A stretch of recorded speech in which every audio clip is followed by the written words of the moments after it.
bugün son zevk. Son zevk. Bugün son zevk.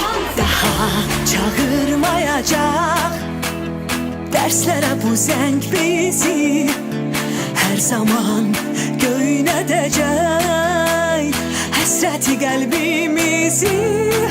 Ah necə kövrəlmişik bu ayrılıq çağında, yaşa dolduq 11 il məktəbin qucağında. Son zəng biz səninləyik bir həyat yarışında, səni eşidəcəyik zirvələrin başında.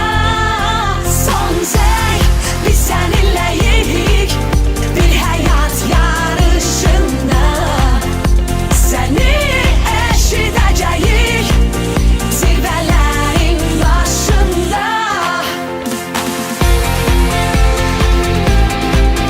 Son zəng, bugün son zəng. Son zəng, bugün son zəng. Son zəng, bugün son zəng.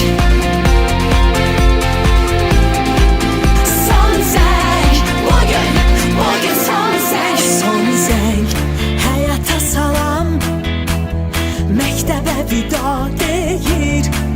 Son zəng bizi səsləyir, bizə əlvida deyir. Ah necə kövrəlmişik